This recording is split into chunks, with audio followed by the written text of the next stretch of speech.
Bienvenidas y bienvenidos a nuestra octava sesión del taller de infancias.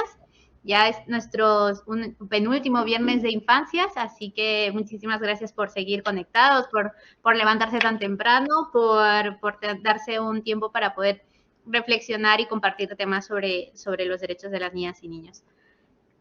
Bueno, el día de hoy tenemos cuatro exposiciones, 4 ponencias que van sobre experiencias de investigación con niñas, niños y adolescentes en distintas partes. En este caso son varias experiencias que son de Latinoamérica. Las personas que van a ser nuestras ponentes el día de hoy son personas que forman parte de la red del taller. El año pasado creamos una red de contactos para poder conectarnos, para poder generar alianzas entre distintas personas que trabajamos infancias. Y en ese punto, pues, hemos generado esta red, que ya muchos la conocen, que ya les he enviado el enlace, y ahí dimos este correo preguntando, ¿no? Antes de iniciar el taller, de quienes quisieran como también tener la oportunidad de ser ponentes dentro de nuestro programa, ¿no? de este ciclo.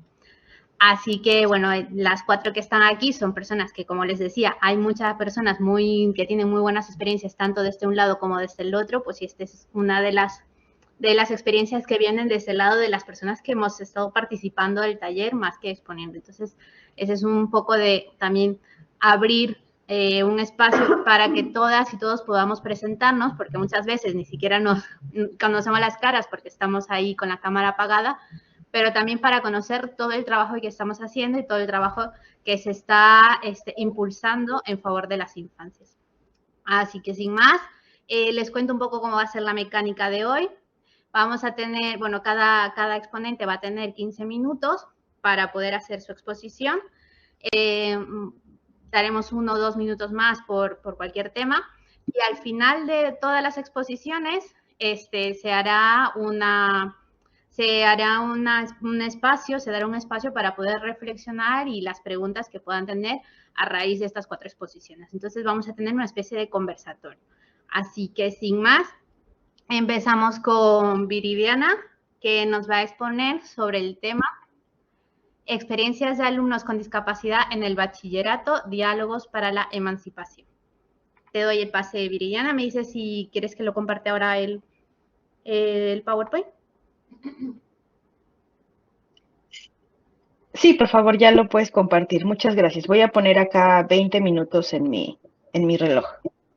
Bueno, pues primero muchas gracias a todas y todos los que están acá escuchándonos. Creo que es bien bonito tener esta apertura por parte del taller, ¿no? Para conocernos un poco más entre las personas que hacemos parte de este espacio. Bueno, yo soy Viridiana Verástegui, acabo de hacer la defensa de la tesis de doctorado en educación especial en la Universidad Federal de São Carlos, en Brasil, por una beca de la OEA, en donde tuve oportunidad de participar, así que ya estoy regresando a México en los próximos días. Y lo que voy a exponer entonces son los resultados de esta tesis que llamamos así, Experiencias de estudiantes con discapacidad en el bachillerato, diálogos para la emancipación.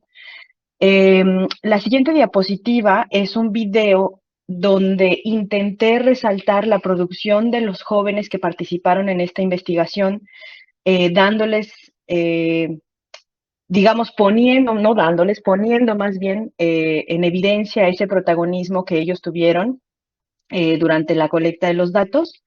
Y es importante, creo, porque nos deja saber cuál fue o cómo se dio, digamos, esta motivación al final del día y qué fue lo que ellos en grupo consiguieron hacer. El trabajo final, el proyecto final del grupo fue un fanzine digital accesible, que dentro del mismo grupo hicimos esta parte de la accesibilidad.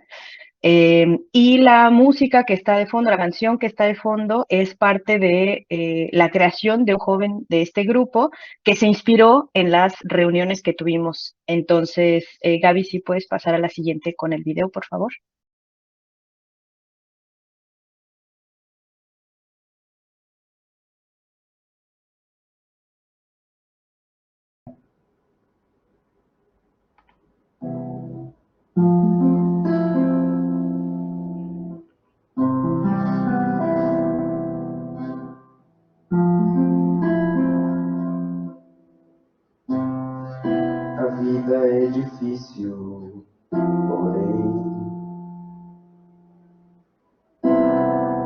também é uma escola que aprendemos a viver. Quando pequenos apenas choramos.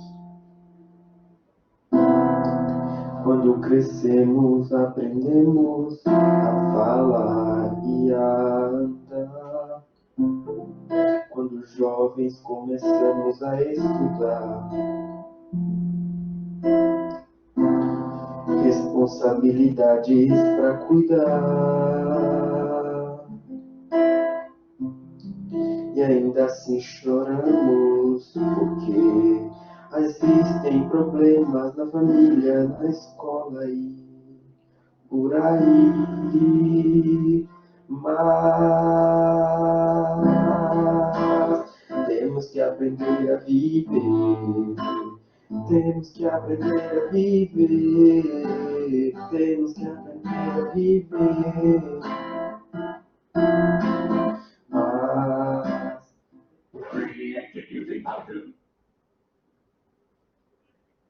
Muchas gracias, Gaby. ¿Puedes pasar a la siguiente con todos los elementos de la diapositiva, por favor? ¿Puedes darle siguiente, siguiente?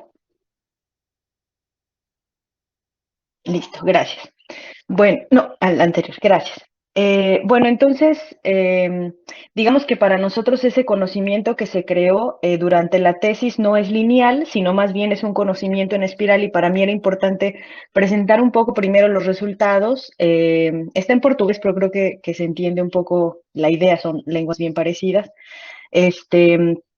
Porque digamos que, claro que la colecta de datos se alimenta de la parte teórica, pero también después con los resultados que obtuvimos alimentamos la parte teórica, ¿no? Entonces, por eso era importante para mí no poner este resultado solo al final, sino también al principio, porque hace parte de ese tejer. Digamos que la tesis originalmente nace pensando cuáles son los acuerdos nacionales e internacionales, la política pública sobre los derechos de las personas con discapacidad y cómo eso ha impactado en el aumento de matrícula.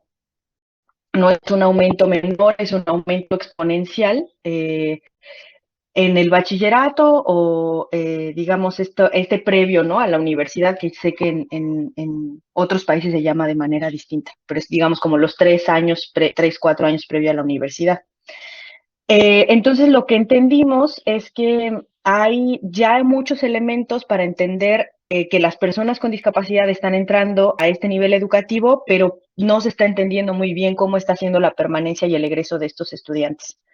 Entonces, nosotros hicimos una búsqueda de investigaciones brasileñas y encontramos que de 103 investigaciones que había sobre inclusión educativa, inclusión escolar, discapacidad y bachillerato, solamente 5 de ellas hablaban de la perspectiva de los alumnos, ¿no? Entonces, para nosotros fue importante pensar cómo esos alumnos están viviendo y cómo están, digamos, experienciando, ¿no? Esta vivencia dentro del bachillerato. Entonces, nosotros entramos a entender cómo producir ese conocimiento consciente, cómo promover ese conocimiento consciente en los alumnos y nos preguntamos si las discusiones grupales y las herramientas participativas ayudaban a que ese conocimiento consciente fuera motivado, ¿no? Después, un poco más adelante, voy a explicarlo del conocimiento consciente. ¿Puedes pasar, Gaby, la que sigue, por favor? Entonces, los objetivos para esta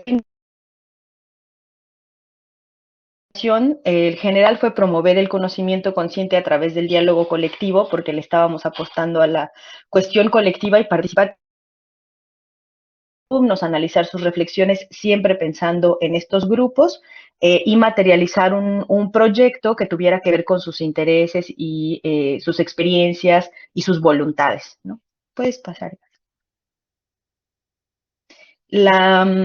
Digamos que la columna vertebral de la tesis es que a participar se aprende participando, ¿no?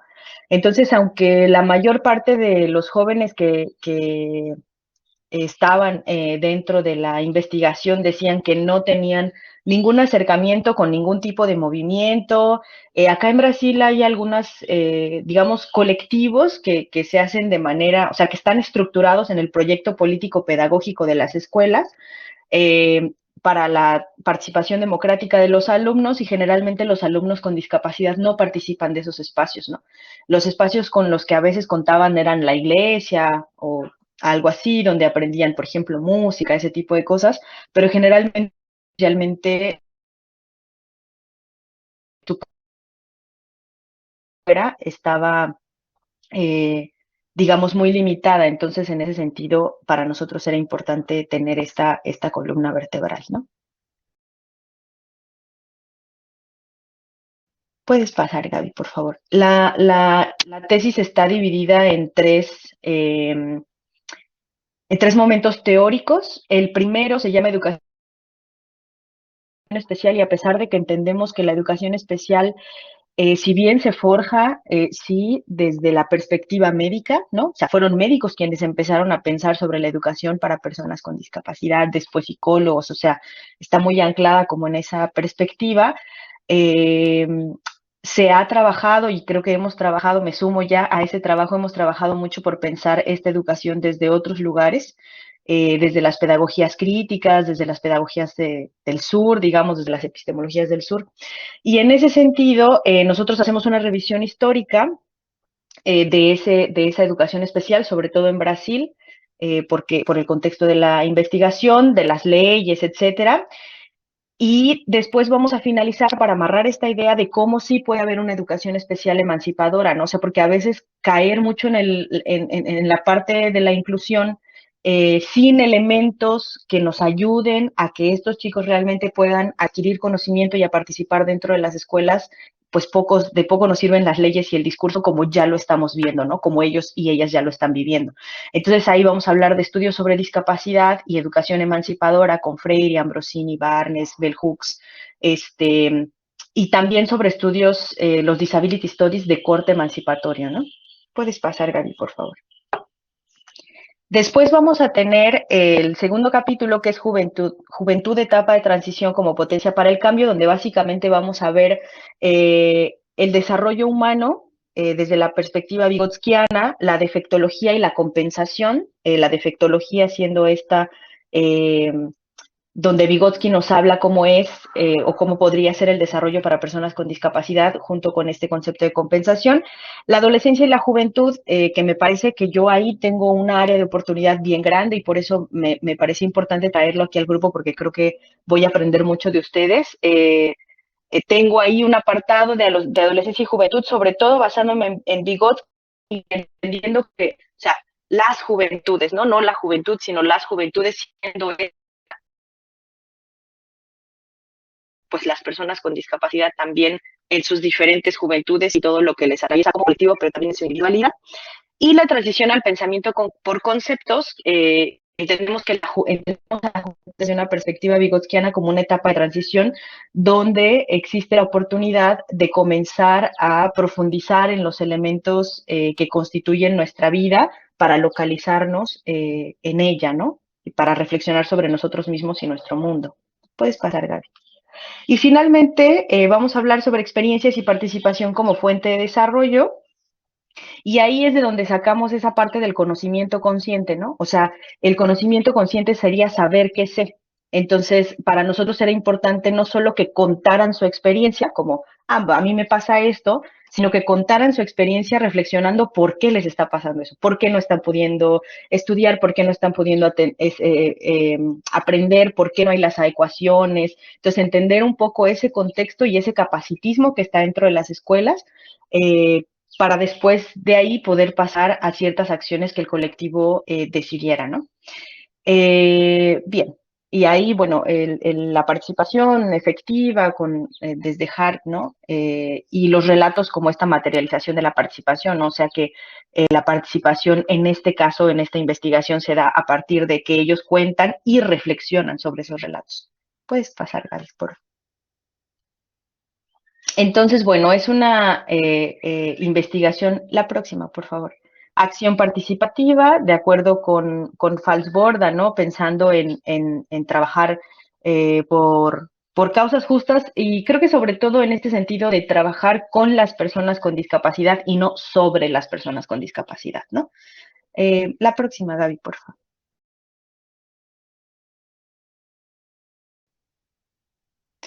Bueno, los participantes de esta investigación son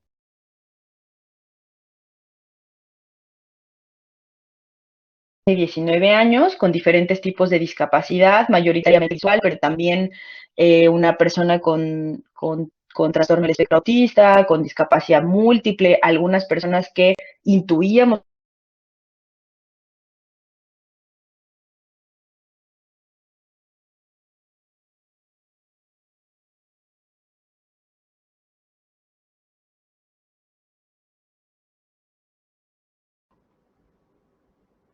Se ha ido un poco la señal de Viridiana. Esperemos un ratito a que se vuelva a conectar. Ya te tenemos, Viridiana. creo que hay, creo que, ¿bien? ¿Nos escuchas? ¿Me escuchan? Te escuchamos.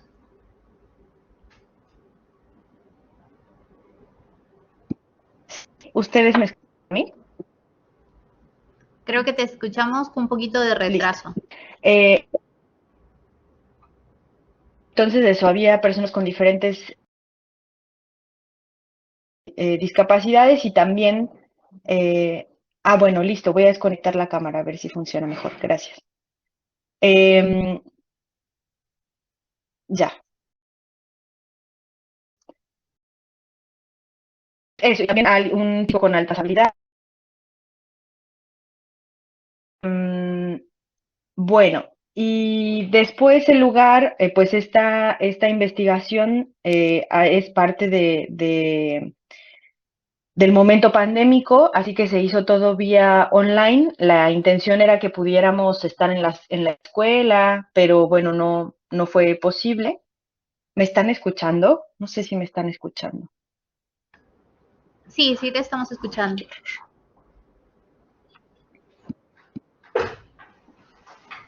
Ok. ¿Puedes pasar a la que sigue, por favor? Y eso, bueno, entonces fue en el tiempo pandémico, así que fue todo por Google Meet. Y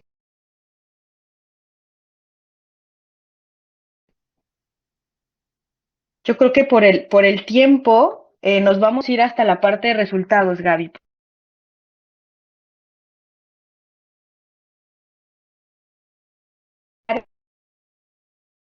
La investigación se hizo con Photoboss, la herramienta de Photoboss, con sus ajustes.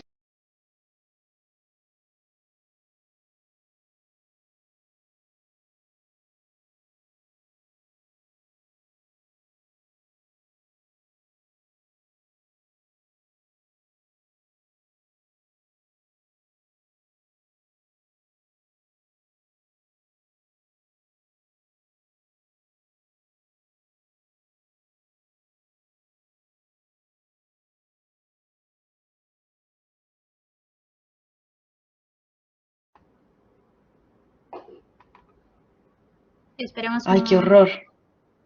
Perdón, ya volví. Madre mía, es que está mal el internet y bien, pero en fin, ya creo que ahora está estabilizado. Bueno, entonces, eso, teníamos, hicimos esa prueba y ahí algunos compartieron más bien dibujos, como pueden ver aquí, no necesariamente una fotografía, pero la idea era tener esos dos diálogos de la imagen y de la palabra, ¿no? Para entender el significado de las imágenes. Entonces, en las temáticas salieron sobre todo experiencias escolares, accesibilidad, afectividad y procesos educativos, identidad, el aprendizaje colectivo y también se analizó cómo se realizó esa construcción colectiva del fanzine, que es el proyecto final, ¿no? Entonces aquí voy a dar como algunos ejemplos de los resultados de los diferentes capítulos que están en portugués porque quise respetar como esa palabra, digamos, de los jóvenes, pero voy a ir haciendo la traducción. Este capítulo se llamó, en este caso quise mostrar como que una crítica. estrategias improvisadas y barreras estructurales. Y ahí nos cuenta el chico que quien estaba haciendo el dictado eran los compañeros, porque era un chico con discapacidad visual, y él decía que fácilmente con un celular él podía tomarle foto al pizarrón y copiarlo él mismo, pero que no lo dejaban usar el celular en la clase, en las clases, y entonces un compañero sin experiencia, sin formación, tenía que hacerlo por él.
Volví, parece. Bueno, el siguiente capítulo, puede ser la que sigue, Gaby, por favor. El siguiente capítulo se llamó Tener la sensación de que las personas de que les importa a las personas y no solo están cumpliendo su deber.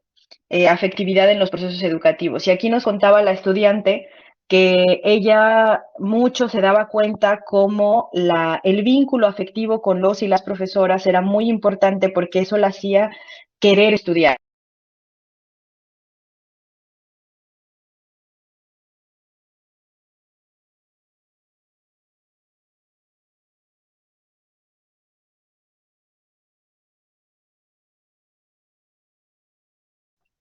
Está horrible, meu Dios.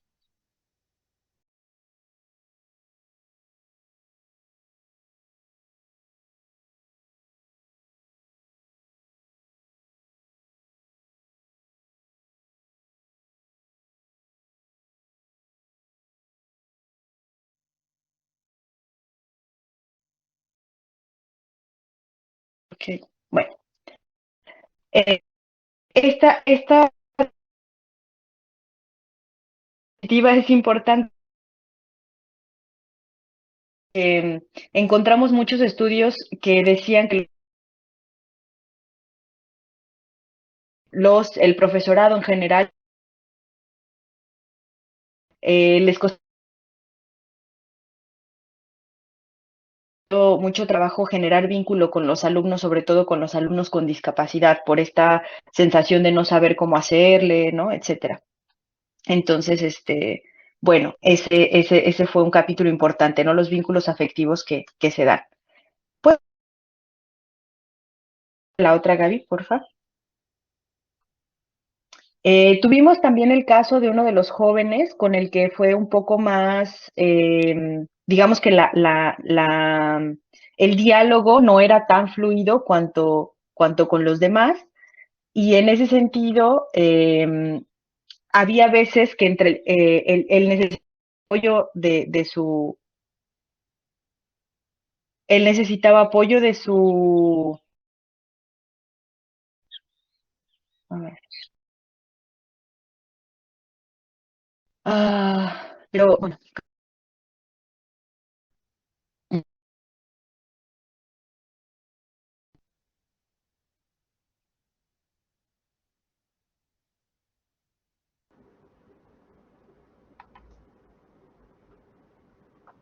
No te podemos escuchar, Viridiana. No sé si está apagado tu micrófono.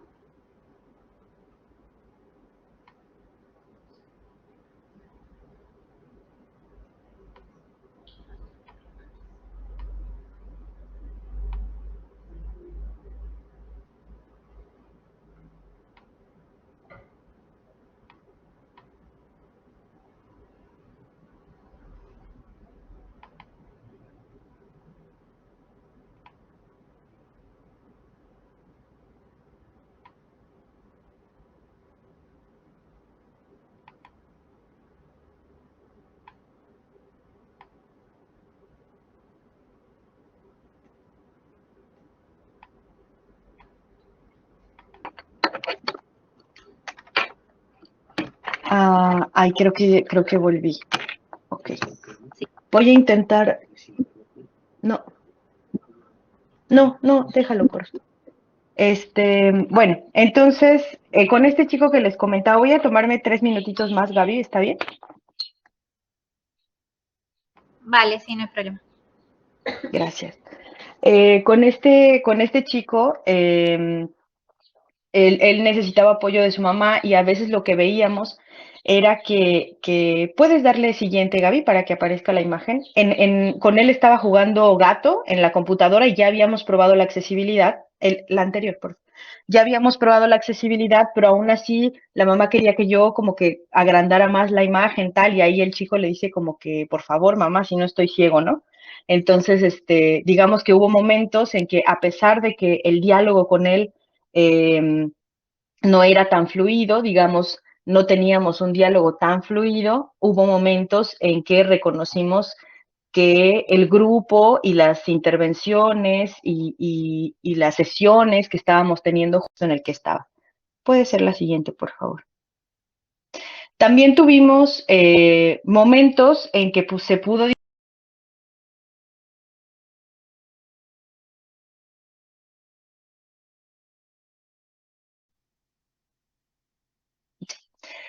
hubo momentos en que pudimos discutir sobre su identidad como personas con discapacidad, cuando ellos contaban relatos sobre cómo algunas personas les preguntaban como que, oye, a ti no sientes feo por no ver, y ahí el joven contestar que lejos de sentir feo no, pues que era una condición que tenía y que además eso no le limitaba, ¿no? Que podía hacer lo que quisiera. Entonces, en ese sentido, eh, digamos que era una motivación para el grupo para reflexionar sobre cuestiones de normalización hegemónica, digamos, que tienen las personas con discapacidad sobre sus cuerpos y cómo eso se vive dentro del contexto escolar. ¿Puede pasar, Gaby, por favor? También vimos cómo entre ellos, digamos que se motivaban para pensar no solo en ellos, sino de manera colectiva. Y ahí cuando estábamos haciendo el fanzine, a veces decían como, oye, entonces, ¿qué título le ponemos? ¿Qué vamos a hacer acá? Y siempre había, digamos, como una persona que sobresalía en tales o cuales habilidades. Y las personas a veces se dejaban llevar, los jóvenes, como que, no, bueno, ya, lo que tú quieras, tal. Y ahí, bueno, yo hacía una pequeña intervención y es muy interesante porque en esos momentos de intervención, tanto de los jóvenes con los jóvenes como mía, en esa mediación, lográbamos que las personas pudieran tener un vínculo como más fuerte y que reconocieran que a veces eso implica más trabajo, más reflexión, ¿no? Y ahí, por ejemplo, una chica dice, como que está bien, voy a pensar, voy a analizar, voy a leer, voy a ver qué voy a cambiar, qué voy a mejorar, y después ya les mando como el resultado final, ¿no? Entonces, había una motivación como dentro del grupo también.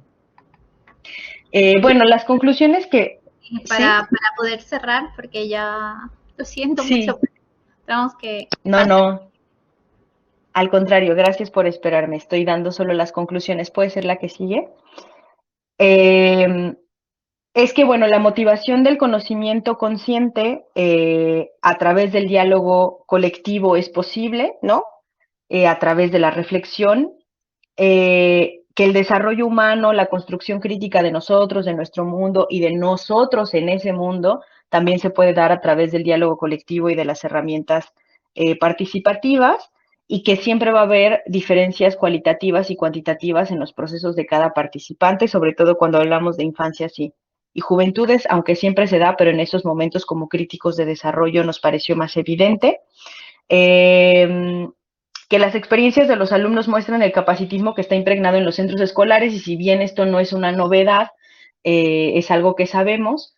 Es importante la construcción del dato, ¿no? O sea, no el dato por el dato, sino la construcción que estos propios jóvenes tuvieron sobre ese dato, y que, bueno, la educación especial es una apuesta para conseguir esa educación emancipadora, pensando a la educación especial como una educación que trabaje colaborativamente dentro de las clases regulares para que estos jóvenes realmente puedan tener acceso al conocimiento, como decía en el video BIM, ¿no?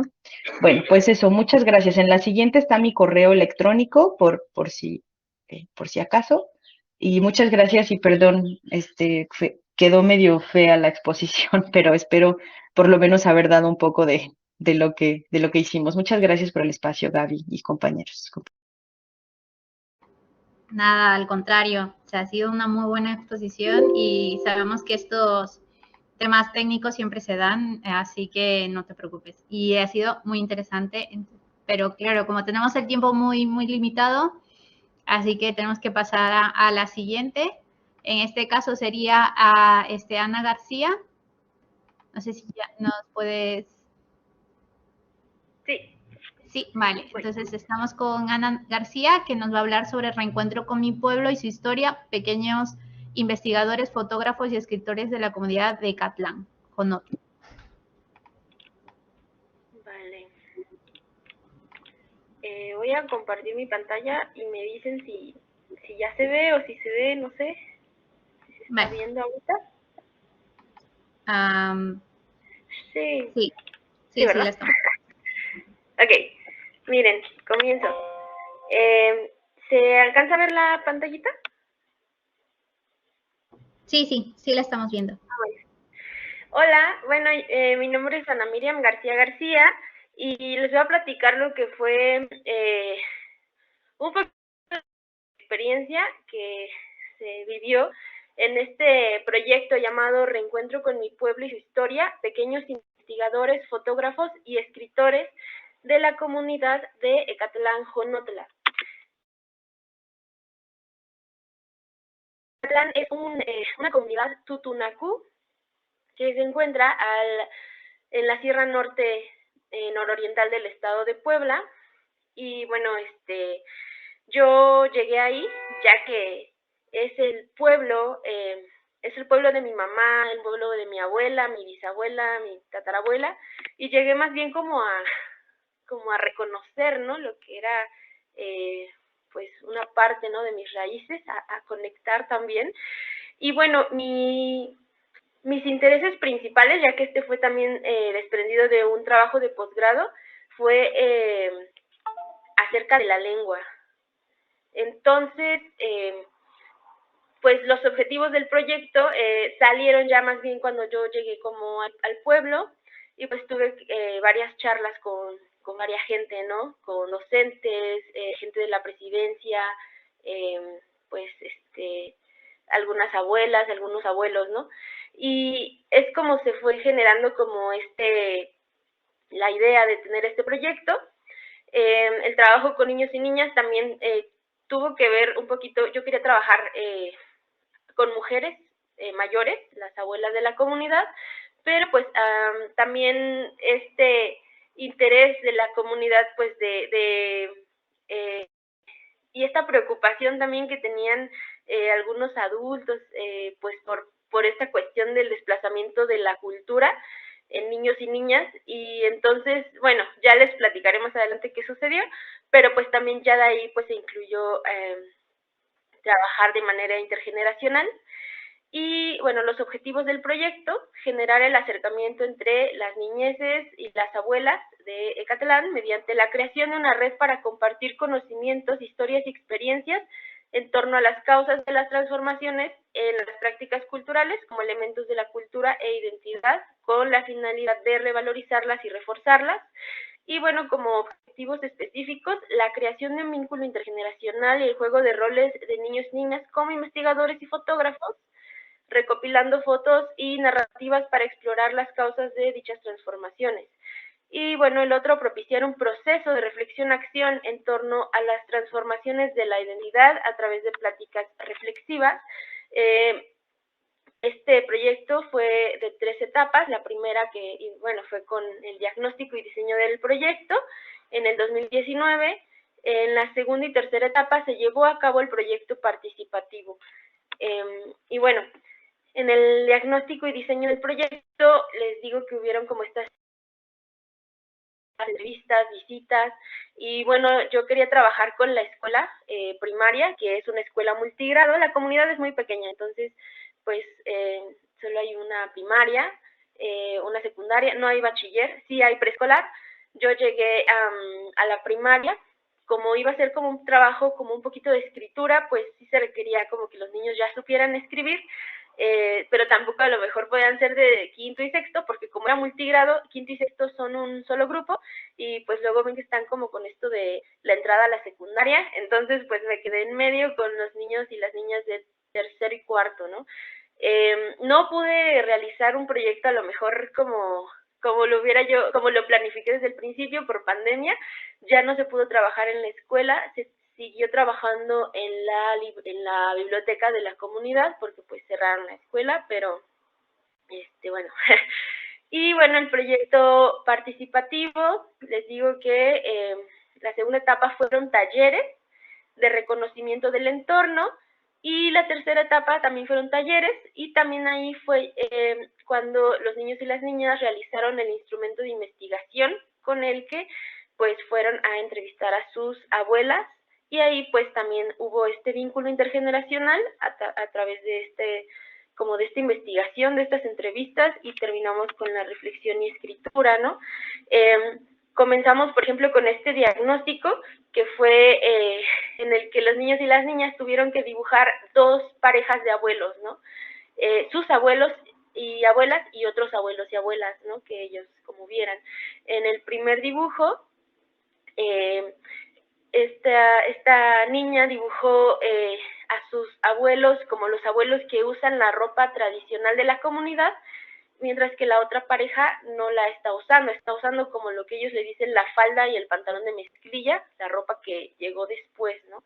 En el dibujo del medio vemos que ambas parejas de abuelos están vistiendo la vestimenta tradicional de la comunidad. Lo vemos por algunos elementos que, aunque aquí los dibujos, pues sí, están sin color y todo, pero tienen algunos elementos que resaltan, como el mandil, la blusa de la fajilla, los guarines, los guaraches. En el tercer dibujo, la niña Lisa dibujó, bueno, el dibujo de arriba son sus abuelos y no usan la ropa tradicional, mientras que ella ve en el entorno que existen, que los otros abuelos, que no son suyos, sí utilizan la ropa, ¿no? Vemos como los diferentes contextos, las diferentes percepciones, y de aquí, bueno, que fue como una de las primeras actividades, pues sí se vio, ¿no? Pues ya de entrada, que los niños y las niñas sí reconocen, sí conocen, sí saben cuál es pues el traje, ¿no? Que se utiliza. Ya después este proyecto se fue haciendo más grande, les digo, no se quedó solo con vestimenta, que era como este interés principal. La misma comunidad, los mismos niños y las niñas fueron ligándolo con otras prácticas culturales que ellos consideran importantes, unos pues por encima de otros, como el caso, por ejemplo, de la lengua, de las danzas, la fiesta patronal. La vestimenta sí la conocen, no la usan, sí saben cómo se pone, sí saben cómo se usa, la mayoría no tiene interés de pues seguir usándola, ¿no? Pero a veces es algo que preocupa, sí, a los adultos y adultas, pero bueno, todo cambia, ¿no? También no podemos como romantizar esta idea entonces, bueno, muchos talleres, por ejemplo, en estas fotos fueron de recorrido fotográfico, donde las niñas y los niños, pues a través de este recorrido por puntos que ellos consideran importantes en su pueblo, nos iban platicando así como, o sea, de ahí salía la charla, no, ni siquiera yo hacía las preguntas, yo iba así como callada, y cuando veía todos empezaban a hablar acerca del camino, las plantas que veían por su andar, por las veredas, no sé, decían, no, pues aquí en esta casa vive la señora que me curó de pequeño, que cura del susto,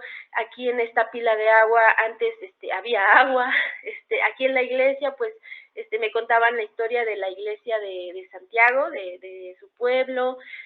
Entonces, bueno, en este recorrido fue un poquito para esto, ¿no? Para ese reconocimiento de su entorno, ya que, bueno, yo no llegué como a enseñar nada, ¿no? Era como una cuestión como de un poquito empujar, ¿no? A este reconocimiento. La primera foto fue en la casa de un niño que nos llevó a ver a sus animales. La segunda es en la iglesia, que es un punto muy que les gusta mucho visitar a los niños. La tercera foto es ya en la biblioteca trabajando un poquito de escritura. Ahí hacíamos como, no sé, escribíamos las historias de la comunidad, hacíamos calendarios. Eso es una actividad que me gustó mucho, ya que pues también la percepción del tiempo es distinta, ¿no? Y bueno, por ejemplo, fechas como el Día de Reyes en enero, el Día de las Madres en mayo, incluso el 16 de septiembre, el grito de, bueno, de la independencia y todo, pues sí son momentos que ellos recuerdan más en el calendario de manera como más general, ¿no? Pero, por ejemplo, decían, no, pues que en mayo se da el maracuya y lo vende mi abuelita en la plaza. En octubre, pues vamos a cortar café. Entonces, sí hagamos un calendario que sí estuvo entremezclado, ¿no? Entre como estas fechas que son más generales, así que de conocimiento, pues, no sé, en este caso, pues, de mexicanos, tal vez, y el mundo entero, por esto de a lo mejor el 10 de mayo, no sé, pero también ellos tienen sus fechas importantes, que son muy importantes en el mes, pues, y que ninguna otra, a lo mejor, actividad, alguna conmemoración le gana como a la siembra del café, al corte de pimienta, ¿no? Al corte de mamey, etcétera. En la cuarta foto, esta fue una actividad que realizamos. Esto fue en un día de, bueno, estos de Todos Santos, que es como del Día de Muertos, y fueron los niños y las niñas quienes propusieron hacer algo. Y también, bueno, una amiga de la comunidad, una mamá, me dijo, es que si tienes que hacer algo, y si ellos te lo están proponiendo, pues hazlo, ¿no? No pudimos hacer una ofrenda porque también como los niños y las niñas pidieron permiso para faltar porque tienen varias actividades, no, con la familia, ayudan en el rancho, ayudan en la venta de lo que se coseche o de lo que, bueno, se venda en su casa. Pues no pudimos hacer ofrenda por lo mismo de que pues tal vez echaban a perder las cosas, hace mucho calor allá. Entonces optamos por esta actividad que les gusta mucho, que es la de hacer globos de papel china. Estos globos los hacen y los elevan como para sus seres queridos que ya no están, por eso es una actividad que les gusta mucho. Y bueno, pues ese día hubo participación de bueno, de mucha gente de la comunidad. Aquí vemos algunos papás, niños, mamás, y bueno, fue una actividad que les gusta mucho hacer en sí. Estas fotos fueron del recorrido fotográfico.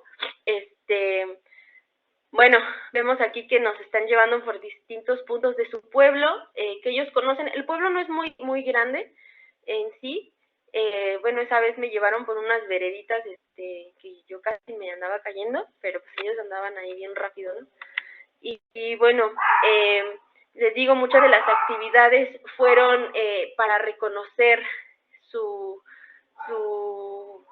incluso, bueno, también cuestiones del territorio, la memoria, la historia. Y este de aquí es el instrumento con el que ellos y ellas hicieron la investigación, la entrevista a sus abuelas.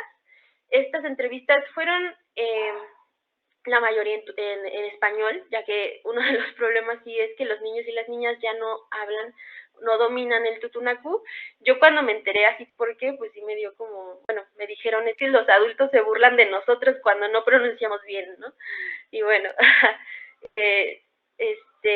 bueno, los intereses principales, por ejemplo, aquí con cómo jugaban antes los niños, cómo se vestían antes,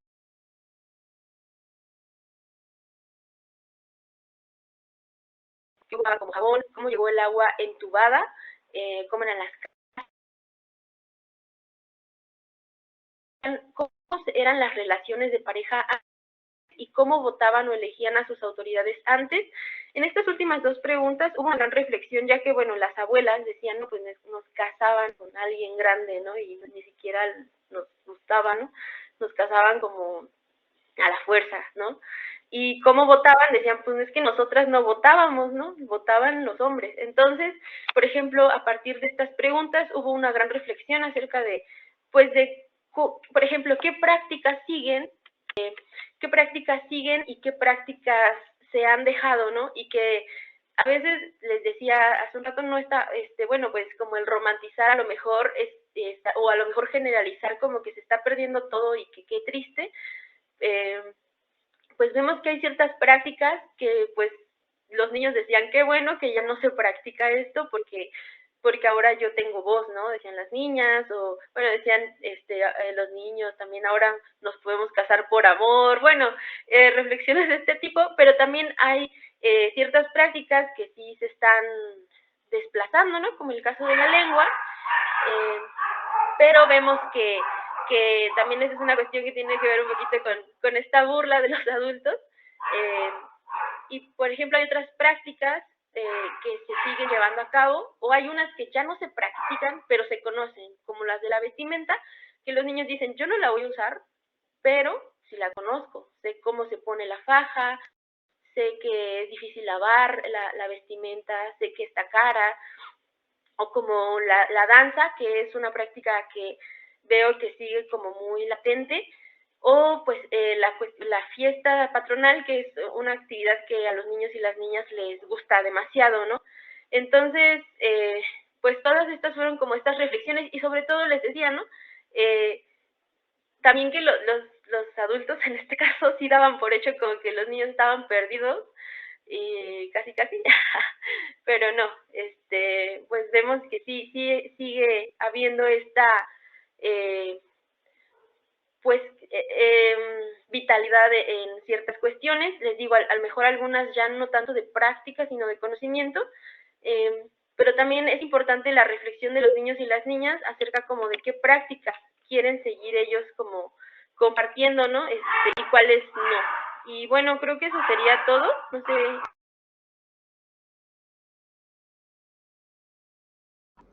Compartir. Muchas gracias. Y bueno, muchas gracias. Nada, a ti muchas gracias, Ana, por la exposición. Entonces pasamos a la siguiente rápido, y así nos va a dar tiempo al final para poder hacer preguntas. Pasamos con Ana Márquez.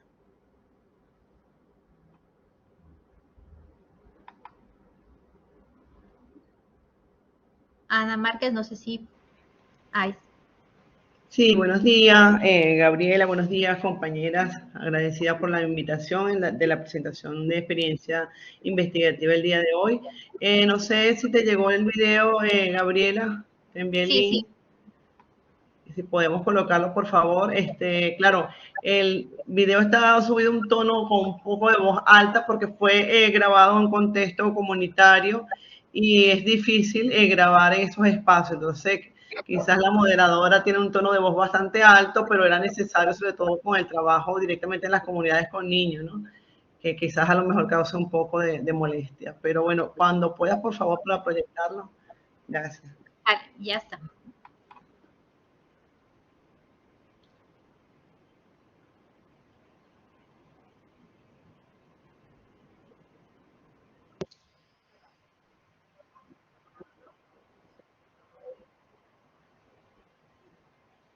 No tiene audio, o por lo menos yo no lo escucho, Gabriela. ¿No lo pueden escuchar? No, no se escucha. A ver. No.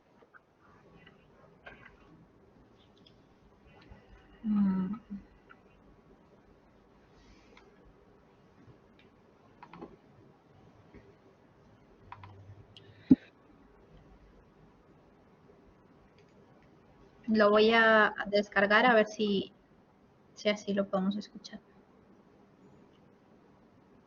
Bien, un poco para presentar, mi nombre es Ana Márquez, soy mujer afro-venezolana, de contexto comunitario también afro, y soy docente de educación inicial.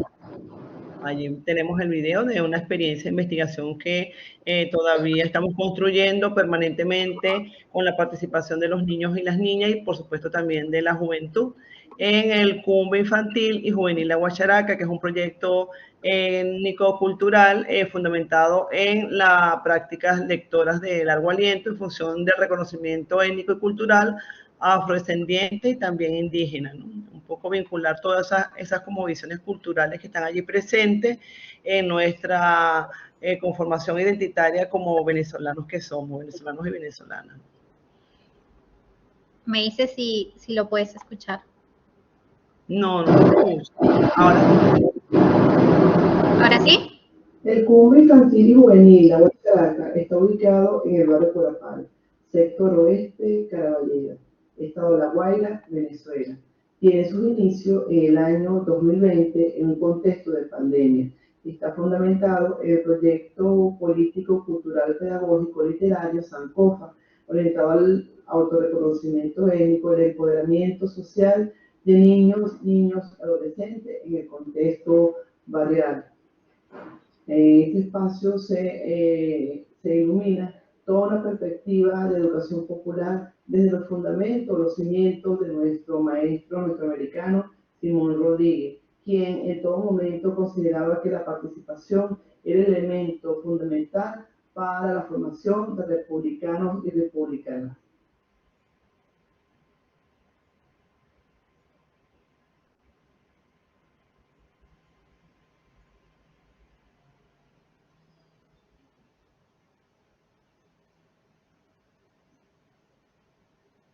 Hola, un saludo de Venezuela, mi nombre es María Ulises, tengo 13 años, pertenezco al Cumbre de la Guacharaca, soy recreadora y quisiera que en mi liceo me contaran más historias sobre de África para enseñar a los niños.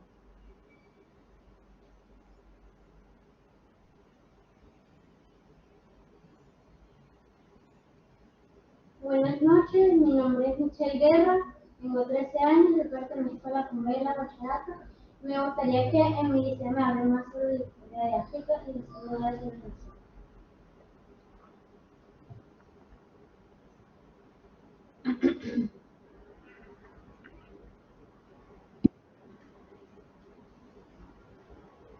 Buenas noches, mi nombre es Ariadne Casadera Lozano, tengo 15 años y soy recreadora del Cumbre de la Guacharaca.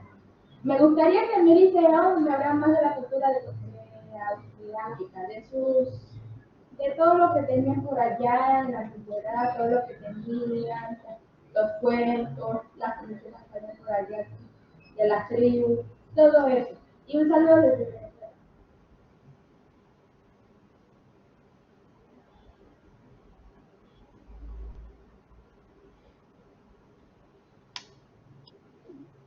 Hola, mi nombre es Esali. Oye, a mí me gustaría que me contaran mucho de África, los animales, que me contaran mucho, las historias, los cuentos, todo.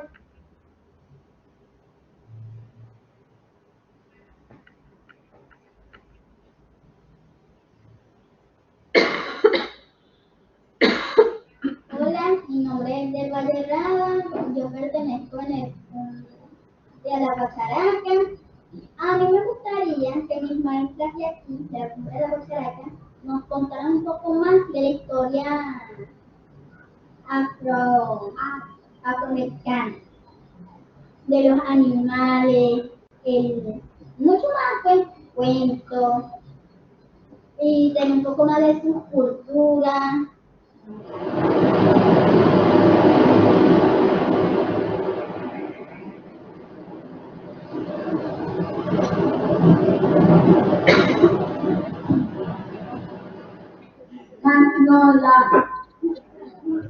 Ok, seguimos recordando aquí el nombre de ese que está en la guaira. Otro amiguito, a ver, una amiguita, a ver. Una amiguita por aquí, una amiguita por aquí, a ver, Evelyn. Nombre de ese niño.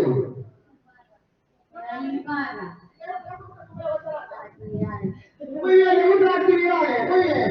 Otra amiguita por aquí. A ver, desde el estado de la Guaira, en Venezuela. Nombre de ese niño. ¿Qué es lo que más te gusta del Cumbre de la Guacharaca? Muy bien, le gusta la actividad que se llama mucho. Otro niño del Cumbre de la Guacharaca en el estado de la Guaira, en Venezuela. Nombre y apellido. Muy bien, ¿qué le gusta a usted del Cumbre de la Guacharaca? Excelente, estudiar. Seguimos entrevistando a aquellos amiguitos del Cumbre de la Guacharaca en el estado de la Guaira, en Venezuela. Vamos a ver esta amiguita que van a participar en un video de la Guacharaca. Nombre y apellido. ¿Qué es lo que más te gusta del Cumbre de la Guacharaca?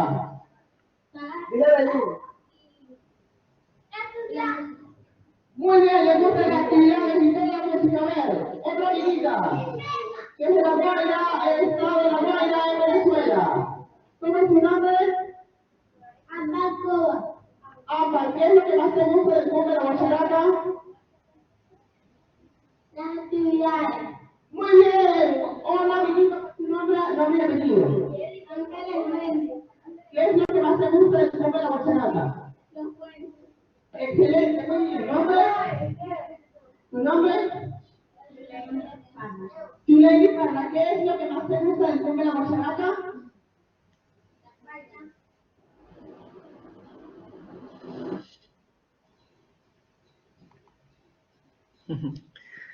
Bien, muchas gracias, Gabriela, por el apoyo tecnológico.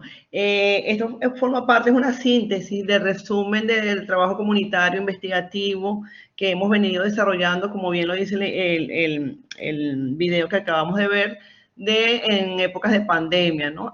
Vemos que son contextos de comunidades afrovenezolanas, enfocados básicamente en una atención pedagógica desde el punto de vista de la literatura, y en función del reconocimiento étnico de esas niñeces y juventudes que están allí presentes, mediante un proyecto, como les comenté, cultural literario que se denomina Sankofa. Yo formo parte también de un colectivo de investigadores a nivel internacional que se denomina África en la Escuela, liderado por la profesora María Isabel Mena, que es una estudiosa investigadora de las niñeces afro o las niñeces de Goré, como lo denominamos también, y hemos venido disertando en función de esa necesaria producción del conocimiento que tiene que darse desde esas infancias o niñeces invisibilizadas, que son las infancias africanas, ¿no? Que están presentes allí en muchas de nuestras historias, en muchos de nuestros relatos de nación nuestroamericana, pero que son invisibilizados desde el punto de vista de la investigación y de la literatura. Y así como colectivo nos unimos para precisamente visibilizar todas estas experiencias, no solamente desde el punto de vista histórico que tiene que ver con la infancia esclavizada, sino también cómo vemos desde nuestros lugares de enunciación y de praxis, de militancia, a unas niñeces afro, en el contexto particular que me corresponde presentar el día de hoy,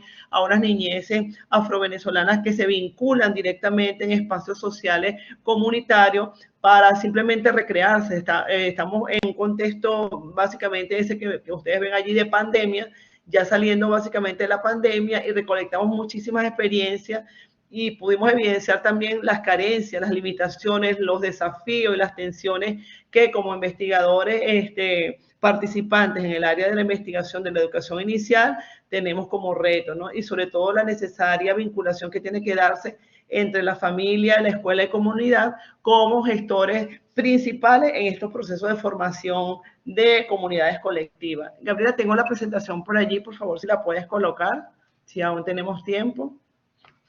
Entonces vemos que es un proyecto de largo aliento que está fundamentado básicamente en ese interés, en ese derecho fundamental a la cultura que tienen los niños, las niñas y los jóvenes en estos contextos comunitarios, desprovisto de muchos programas culturales, desprovisto de proyectos culturales donde ellos hagan vida activa en función de lo comunitario, en función de lo cultural, y vemos entonces cómo desde nuestro compromiso como docentes, como educadoras del área de educación inicial, porque allí tenemos una institución también de la etapa maternal, donde atendemos niños, específicamente niños y niñas en edades comprendidas de 1 a 3 años, lo atendemos a través del programa no convencional, como lo llamamos en Venezuela, y directamente con el CENIFA, que es el Centro de Atención Integral a la Infancia, ¿no? Pero también vemos la necesaria vinculación que tenemos en nuestro compromiso de accionar comunitario con esos niños y esas niñas que adicionalmente a la escuela se encuentran desprovistos de espacios para la participación, el protagonismo y su derecho también al ocio y la recreación. Y pensamos que, bueno, desde la lectura es una vía, un canal, un dispositivo cultural bien interesante porque permite a través, por ejemplo, de una selección de lecturas específicamente fundamentadas en lo étnico, ellos puedan reconocerse en todo su ser desde esas imágenes otras que nos muestran esos cuentos ilustrados donde están como protagonistas personajes afro y ellos pueden verse que efectivamente, mira, hay protagonistas que tienen afro como yo, hay protagonistas que hacen o tienen acciones específicas en lo comunitario como yo y de alguna manera se sienten reconocidos y admirados también porque ellos dicen que en la escuela muy pocos docentes le leen cuentos y que ellos por primera vez veían a personas que se parecían mucho a ellos en sus características fisionómicas. Estamos claro en eso, ¿no? Entonces vemos cómo a través de la lectura puede ser una vía, es una vía, por supuesto, de autodeterminación, del desarrollo de la autoestima, de la autonomía para esos niños y esas niñas que están en el contexto comunitario. Gabriela, ¿podemos presentar la imagen en PowerPoint, por favor? No me ha llegado ninguno al correo. Tengo solo lo que me enviaste de los videos, pero no el PowerPoint. Wow, wow, yo pensaba que yo lo había enviado hace tiempo al correo que ustedes me indicaron. ¿Y será que si le envío ahorita te puede llegar? Sí, si le envías ahora al mismo correo, te lo comparto. Vale. Bueno, vamos a enviarte entonces esta que tengo aquí. Ya vamos.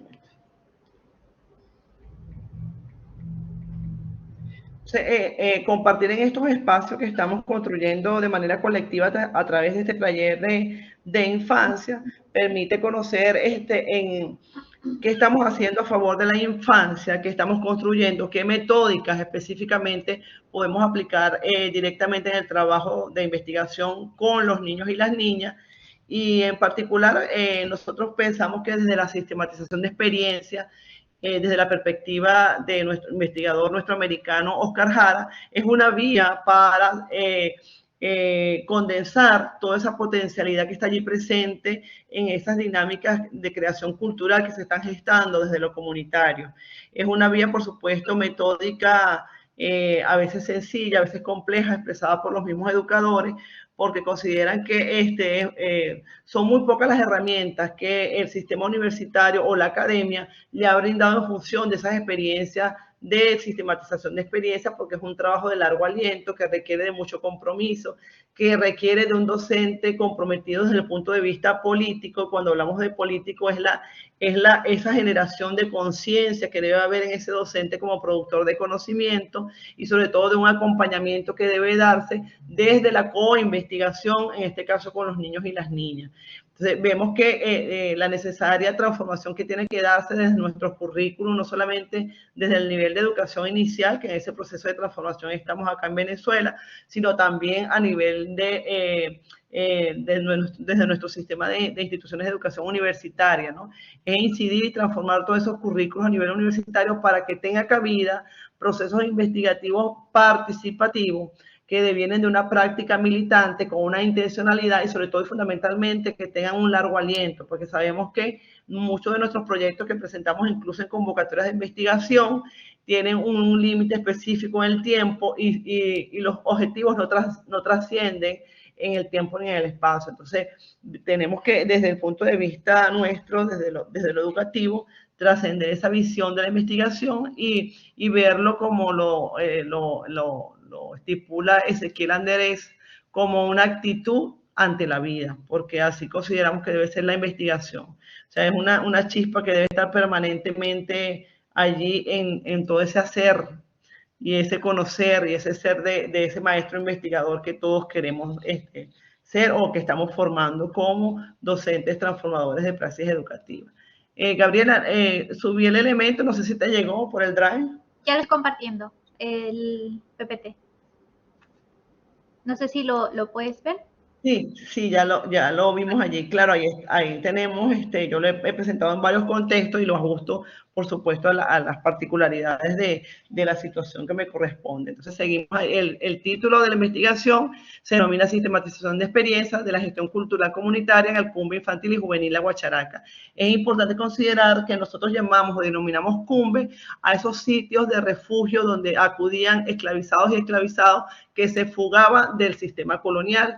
Y los cumbes, aquí particularmente en Venezuela, en Colombia se llaman palenque, en Brasil lo denominan quilombo, y en otros países tienen diferentes nombres, por supuesto países que fueron colonizados. En Cuba también tienen otros nombres, pero particularmente en Venezuela lo denominamos cumbe. Y venimos trabajando desde los colectivos, desde los movimientos sociales afro, en función de un cumbe educativo nacional contextualizado de acuerdo a las características particulares de cada territorio que incida o que tenga incidencia en la familia, en la escuela y la comunidad. Seguimos, por favor, en la siguiente lámina. Creo que ya me queda poco tiempo. Entonces vemos que nuestro lugar de enunciación, pensamiento y praxis, en palabras de Catherine Wolf, es desde esos territorios comunitarios afro, donde se gesta un nicho educativo, cultural, que parta desde la propia vivencia de estos niños y esas niñas, como futuros senderos nuestros ancestrales, porque son portadores de esas manifestaciones culturales que están allí presentes, como por ejemplo los sistemas de crianza, que son elementos bien significativos que están en la discursividad o en la oralidad de nuestras abuelas o adultas mayores. La siguiente.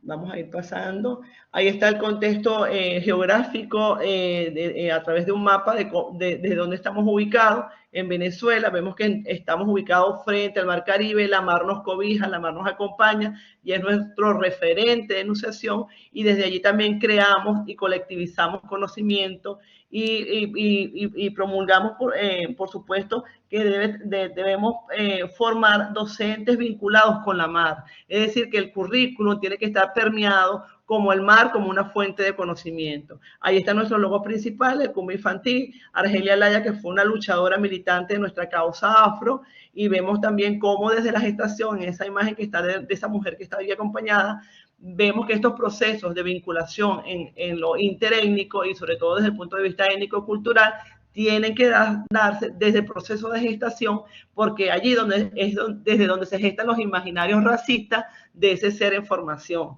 Y lo hemos venido comprobando y lo hemos venido discutiendo, que efectivamente desde que la mujer está embarazada, por ejemplo la mujer afro, se crean estereotipos de cómo va a ser el futuro de ese niño. Por ejemplo, aquí en Venezuela, si el niño, ojalá te salga blanquito, o el niño, el samuro nace blanco. Entonces son expresiones peyorativas de estereotipos discriminatorios raciales que hay que abordar desde ese proceso de gestación en que está el niño y la niña a través, por supuesto, de una acción educativa familiar y comunitaria. Seguimos.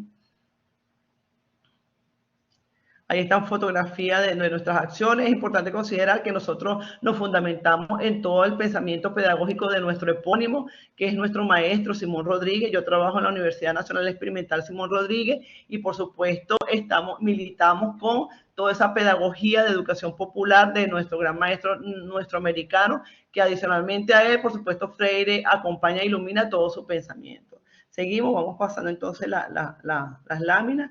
Ahí está toda la metódica para aprender ese viaje desde el Cumbe, con toda la metódica expuesta por Oscar Jara, que establece 5 momentos bien importantes, pero nosotros lo vamos desestructurando en función de una praxis cultural comunitaria investigativa que es compleja, que es diversa, que es variada, y que los ritmos de los tiempos y de las vicisitudes que vive cada niño y cada experiencia familiar nos va marcando una sintonía, un compás dentro de la investigación. Por ejemplo, nosotros programamos actividades para el inicio a las 9 de la mañana y resulta que la misma dinámica familiar de estas comunidades permite que los niños salgan de sus casas a las 11 de la mañana. Entonces, ante esas alarmas, ante esas situaciones, siempre estamos preparados para un plan B, un plan C o un plan D si en ese caso fuese necesario. Seguimos, por favor. Ya vamos terminando, Ana. Bueno, entonces la podemos ir pasando. Si quieres ver pasándole, y yo hago una reseña ya al final, porque es bastante largo toda la información que tengo allí, los objetivos de la sistematización, el eje, Eduard Glissant con una poética de la relación, todos los aportes desde el punto de vista teórico y también, por supuesto, investigativo, todas las actividades que hemos venido desarrollando, ¿verdad? En la incorporación de los adultos mayores, la importancia de la literatura, fíjense, toda la literatura con enfoque étnico-cultural, las lecturas frente al mar, las lecturas de imágenes, con la producción de recursos didácticos desde el docente, en este caso yo que produjo unos cuentos con versión afroindígena y también produje unos versos marinos gestantes para las mujeres en gestación. La militancia literaria, el cineclub también para trabajar todos esos estereotipos y formas de racismo que hay en la comunidad. Nuestra participación también en eventos como eventos de la Filben, en este caso de ferias de literatura, y una serie de reflexiones que seguimos, que no son cerradas, sino que todo lo contrario, nos sirven para alejarnos de ese entorno, objetivizar la realidad, como bien lo dice Pablo Freire, y continuar con nuevos faros, con nuevos lentes para continuar transformando colectivamente esa comunidad que nos llama, que nos acoge y que requiere básicamente de un docente militante comprometido desde el punto de vista político en todos los aspectos que tienen que ver con una niñez con compromiso transformador en su sociedad.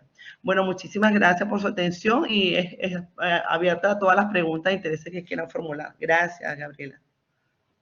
No, muchas gracias a ti, Ana. Y bueno, como estamos con el tiempo, para poder tener también ese espacio de preguntas que es necesario, pasamos a Yelén.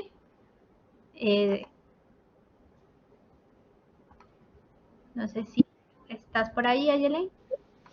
Hola, hola, ¿sí me escuchan? Bueno, Yelén nos va a hablar sobre experiencias, no, espera, como co-creando de saberes desde perspectiva niña, la experiencia de las niñas lunas crecientes de Chimahualca. Gracias, Gaby. No sé si podrías presentar vos mi PowerPoint. Sí, a ver, un segundo.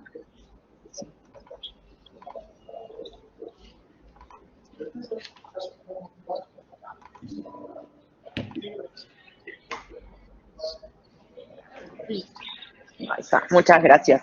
Espero que se me escuche bien, perdón por el ruido de fondo, tuve problemas también de conexión en donde estaba y tuve que venirme a un café, así que de fondo vamos a tener otras personas también.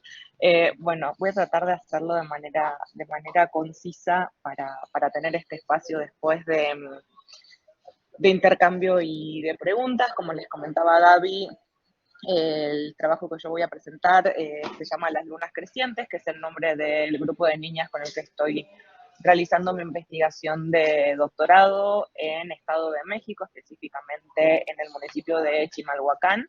Y como el título lo indica, lo que traté de hacer o lo que estoy tratando de hacer en este proceso, porque todavía no terminó, es incorporar lo que se denomina una perspectiva niña dentro de los feminismos. La que sigue, Gaby, por favor. Entonces, esta investigación surge desde lo que yo llamo una utopía muy personal, ¿no? Que es, como les decía recién, la de coproducir saberes desde una perspectiva niña dentro de los feminismos y también entendida desde la manera complementaria que puede ser la de incorporar análisis feministas a las investigaciones sobre niñeces. Para explicar de manera muy, muy resumida qué es esto de la perspectiva niña, que es un acercamiento que comenzaron a esbozar Gabriela Magistri, Santiago Morales y otras compañeras y compañeros de Argentina, de la colectiva Ternura Rebelde, lo que se plantea desde esa perspectiva niña es justamente recuperar la curiosidad, recuperar la alegría, recuperar la pregunta y sobre todo empezar a pensar en qué manera se pueden transformar las realidades.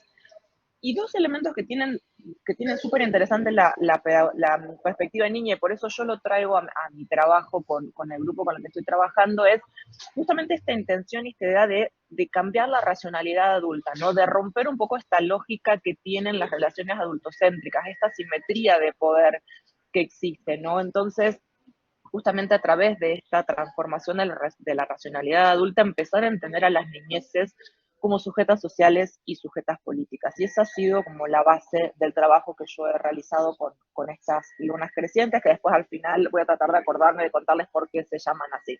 La que sigue, Gaby, por favor.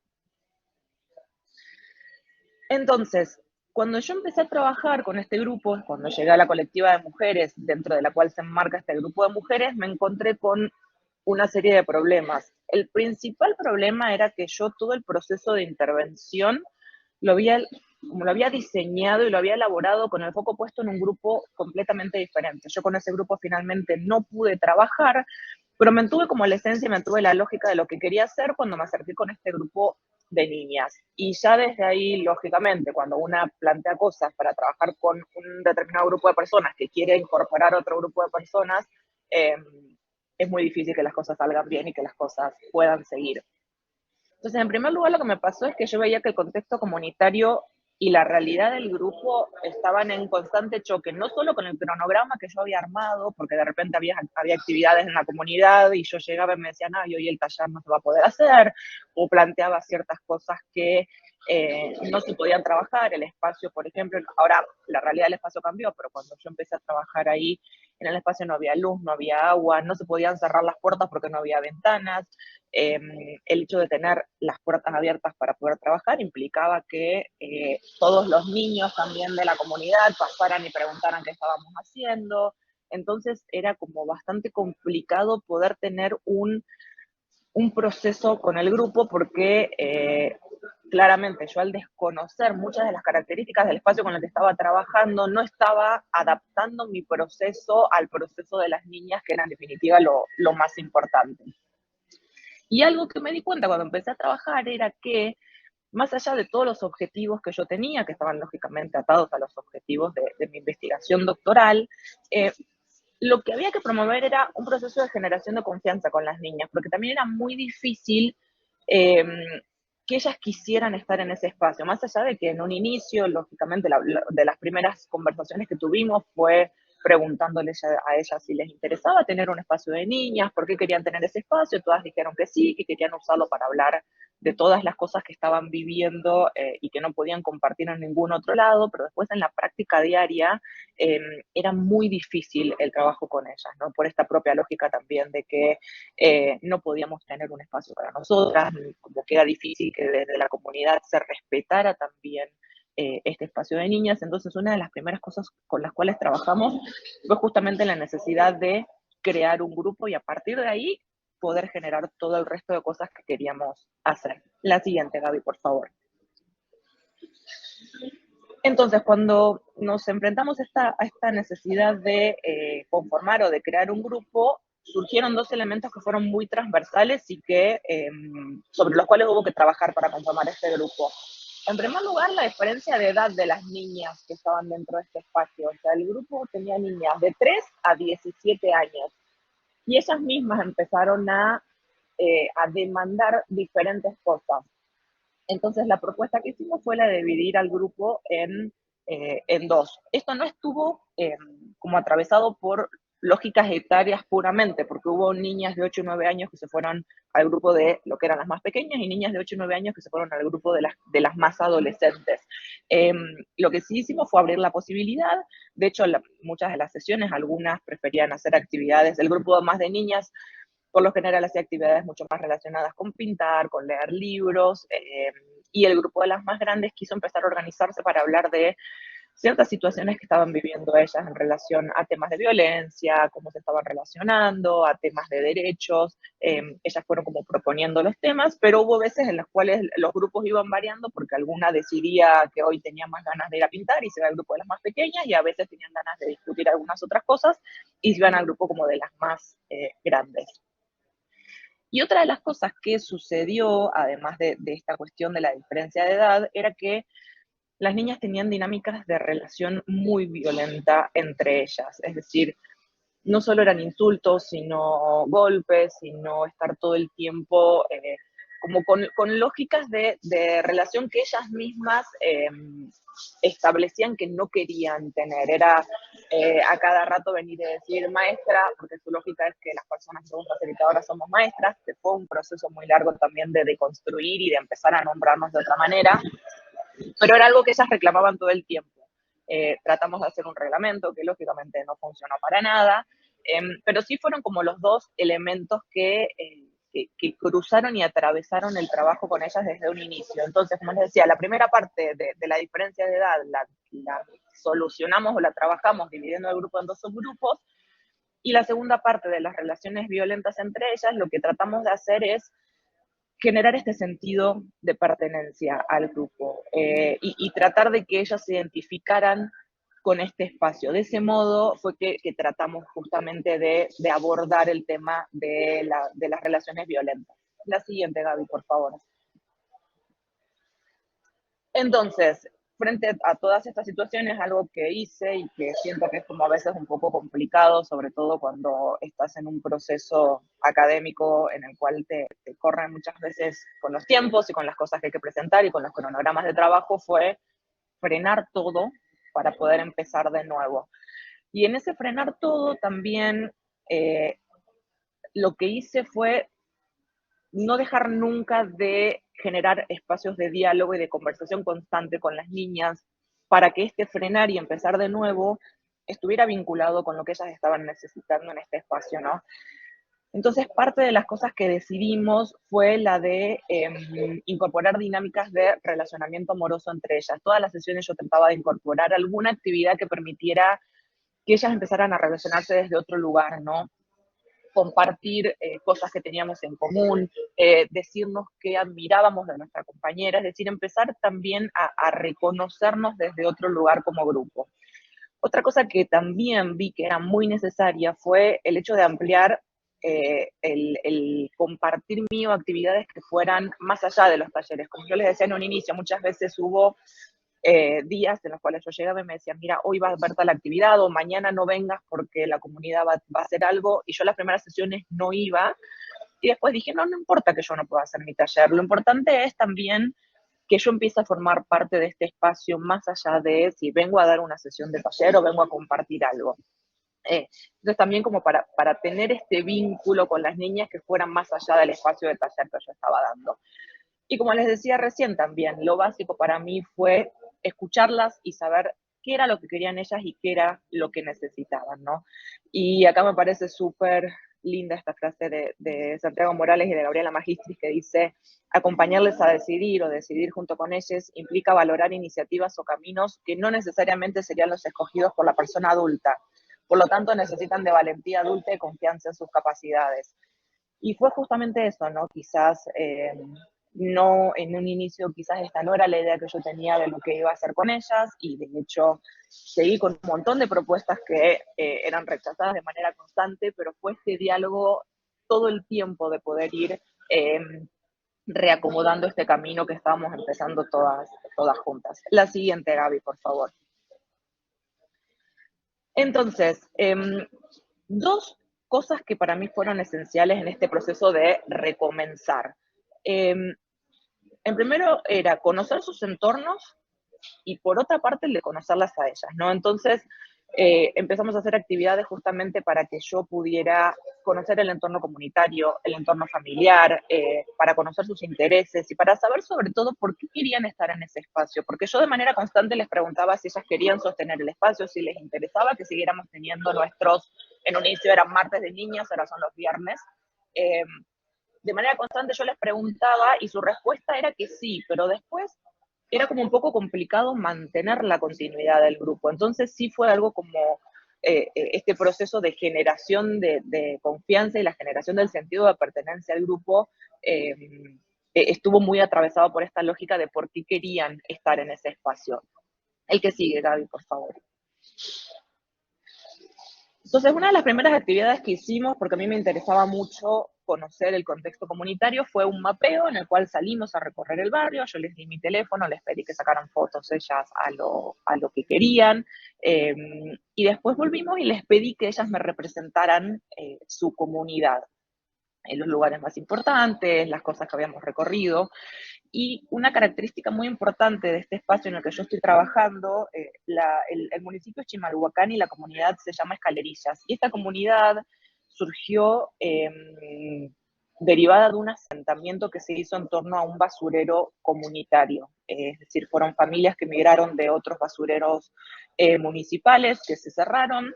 Cuando el basurero se pasó acá, muchas familias se mudaron a esta comunidad, a este barrio, y eso generó como la creación de este asentamiento y el surgimiento como de otras familias o la migración de otras familias a ese espacio.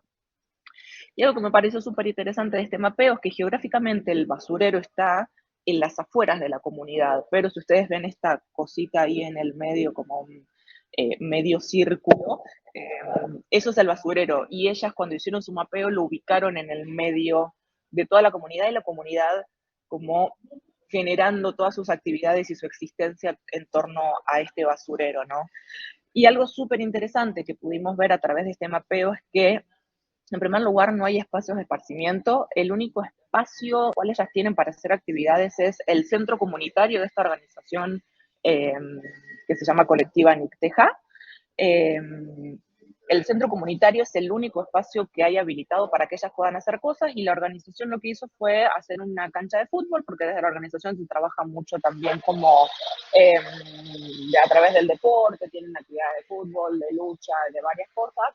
Entonces, como los únicos dos espacios de esparcimiento que hay son o cuando tienen actividades en el centro comunitario o los días que pueden ir a la cancha. Y otra cosa es que tampoco identificaron ellas, porque hicimos una actividad en la cual les pedí que identificaran qué espacios consideraban inseguros y qué espacios consideraban seguros dentro de su barrio, más allá del centro comunitario, y para una o dos no hay más espacios seguros dentro del barrio, es decir, ellas están viendo al barrio como un espacio de mucho peligro constante. La siguiente, Gaby, por favor. Y después hicimos esta actividad en la cual yo les pedí que me dijeran por qué querían estar acá, ¿no? Y lo que surgió a través de estas actividades es que el grupo estaba haciendo un espacio de escape y de distracción de sus actividades, ¿no? Entonces decían, para olvidarme de mis problemas, para sacarme todo lo que traigo, para descargarme. Entonces siempre el grupo este estaba siendo visto justamente como un lugar en el cual podían venir a liberarse de un montón de cosas que estaban trayendo en sus dinámicas diarias, ¿no? Entonces, a medida que yo fui generando mucha más confianza con ellas, lo que fui identificando es que todas las dinámicas de violencia que las niñas estaban viviendo en sus casas se estaban trasladando de manera directa a los modos que ellas tenían de relacionarse dentro de este espacio que estábamos creando. Entonces, acá es donde volví justamente a vincular esto que les decía en un inicio, de tratar de profundizar mucho más la lógica de las dinámicas de relación amorosa entre nosotras, para empezar a generar estos nuevos modos de vincularnos que no repitieran toda esta violencia y todos estos modos agresivos que ellas estaban recibiendo como del mundo exterior. La siguiente, Gaby, por favor.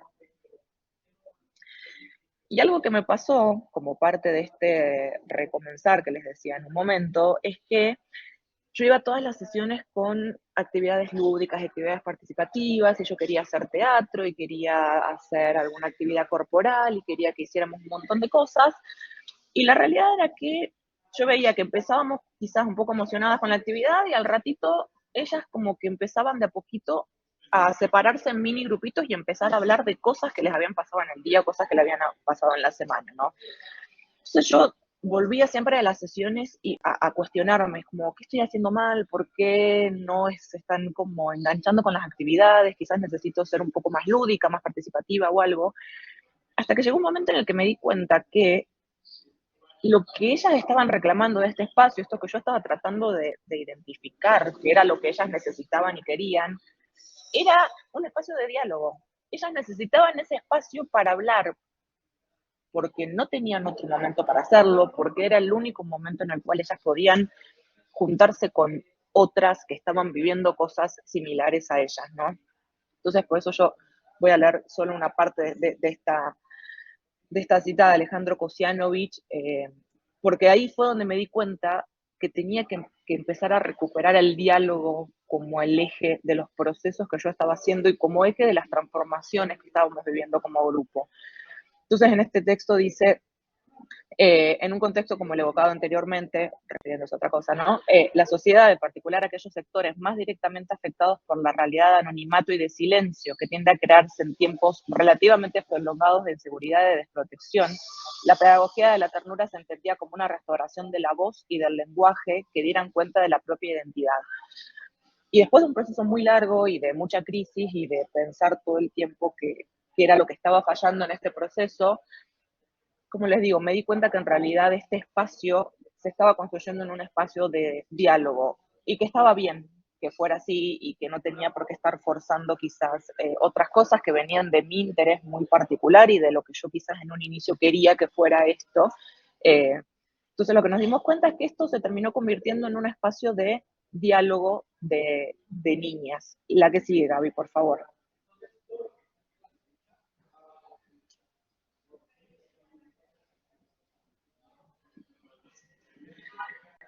Entonces, a mí lo que me interesaba justamente es esta idea de poder elegir la ternura, la alegría, el gozo sobre otras relaciones violentas en nuestra relación y en nuestro proceso con las otras, ¿no es cierto? Entonces, lo que se hizo evidente fue que las lunas crecientes, justamente desde el diálogo, estaban transformando sus vínculos y a partir de eso ellas empezaron a transformar sus espacios y sus realidades, ¿no? Entonces nosotras a través de esto que a veces puede parecer tan simple como el diálogo, empezamos a recuperar la alegría, decidimos que íbamos a celebrar cumpleaños de manera colectiva, salimos a hacer picnics en uno de los pocos espacios verdes que hay dentro de la comunidad, que fue como un cuadradito chiquitito al lado de una iglesia. Entonces, a través del diálogo, justamente, ellas empezaron a tener otros modos de relacionarse, porque empezaron a ver que había compañeras que estaban viviendo cosas que nosotras también estábamos viviendo y que quizás no sabíamos o no teníamos idea que lo que nos pasaba a nosotras o lo que nos pasaba a ellas era algo que otras también estaban viviendo. La que sigue, Abby, por favor.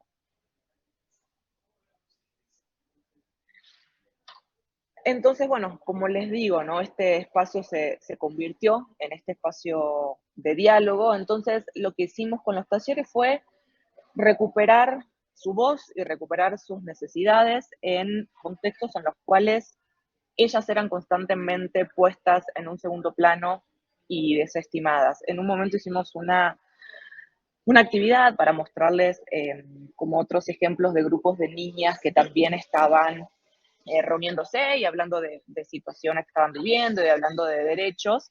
Entonces, cuando empezamos a hablar del tema de derechos, ellas los enumeraron y decían, por ejemplo, no sé, el de las mujeres tenemos derecho a tener una voz. Entonces, bueno, ¿y ustedes sienten que los tienen? Sí, bueno, hablemos de ejemplos en los cuales sienten que los tienen.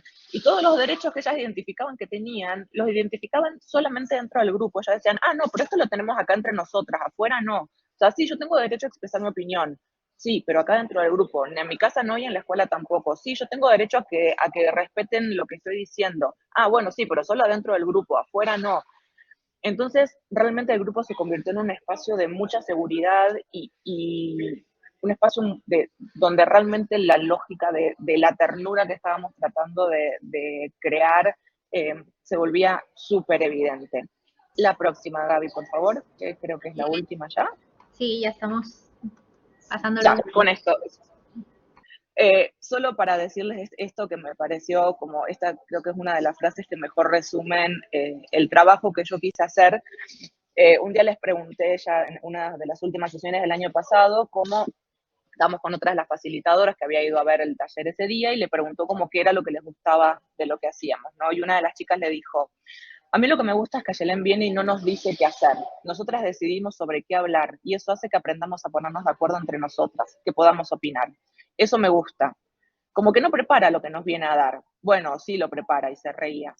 Pero no nos impone y nos dice que las cosas van a ser como ella diga. Y para mí esto resume de una manera hermosa lo que estuve tratando de hacer durante todo este tiempo con el grupo, con sus idas, con sus vueltas, con sus crisis y con sus rearmados. Pero bueno, ese es un poco el proceso que estoy haciendo. Todavía sigo trabajando con el grupo de niñas. Así que nada, espero si el año que viene hay otra oportunidad de compartirles cómo cerró y cómo terminó todo este proceso. Gracias, Gaby.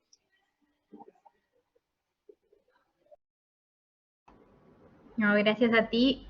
A ver, vamos.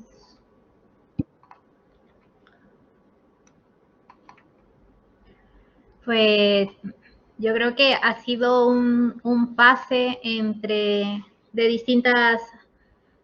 distintos grupos. Bueno, ya sabemos que en general las personas, los seres humanos, somos seres que estamos en una situación de vulnerabilidad constante.